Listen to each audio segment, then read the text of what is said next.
Shalom, baiklah kami dari kelompok 2 akan memaparkan hasil diskusi kami dengan mata kuliah etika lingkungan.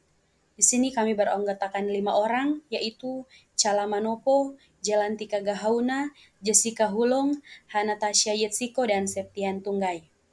Dan materi kami berjudul Pengelolaan Sumber Daya Alam.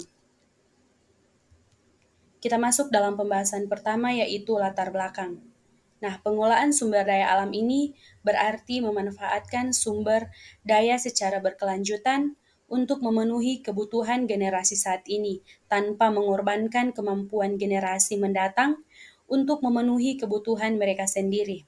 Pengelolaan sumber daya alam menjadi semakin penting untuk mencegah kerusakan lingkungan, perubahan iklim, dan konflik sumber daya alam karena populasi dan aktivitas manusia, terutama sumber daya alam, mempunyai peran cukup penting bagi kehidupan manusia.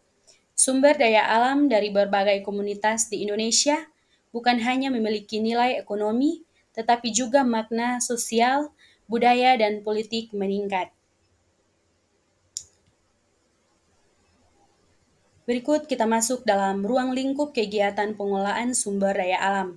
Di sini ada 4.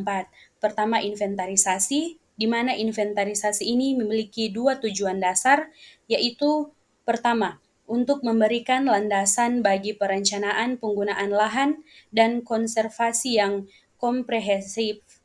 Kedua, untuk memungkinkan informasi sumber daya alam dimasukkan dalam perencanaan dan zona lokal. Kedua, perencanaan.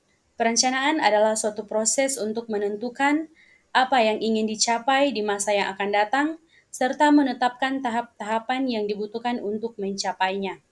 Kita masuk pada pembahasan ketiga, yaitu pelaksanaan. Nah, di mana pelaksanaan ruang lingkup sumber daya alam melibatkan serangkaian langkah untuk mengelola, melestarikan, dan menggunakan sumber daya alam secara berkelanjutan. Keempat, pengawasan.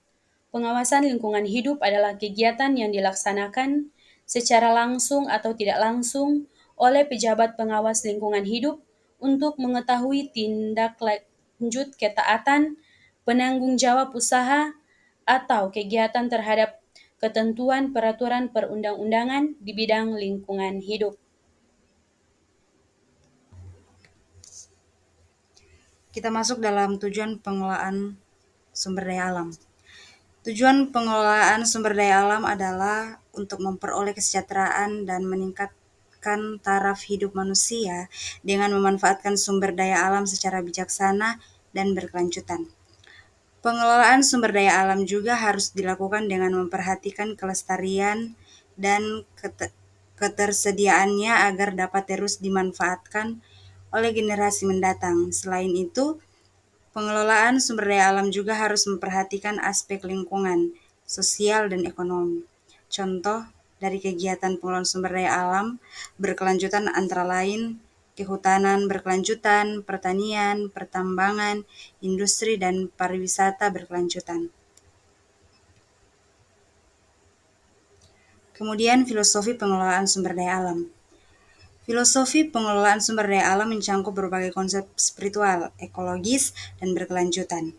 Di Indonesia, filosofi pengelolaan sumber daya alam didasarkan pada pasal 33 ayat 3 dalam Undang-Undang Dasar 1945 yang menyatakan bahwa sumber daya alam yang terkandung di dalamnya dikuasai oleh negara dan digunakan untuk sebesar-besarnya bagi kemakmuran rakyat.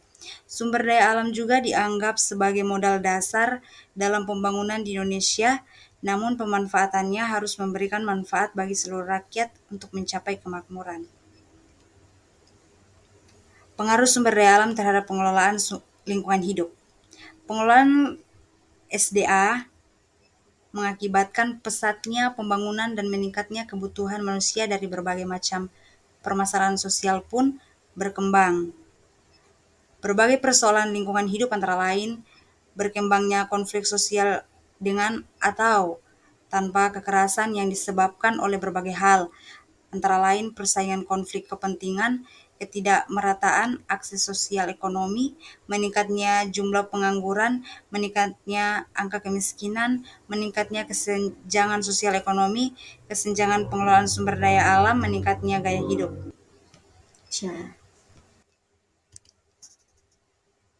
Sekian hasil pemaparan dari kami. Untuk itu diucapkan terima kasih.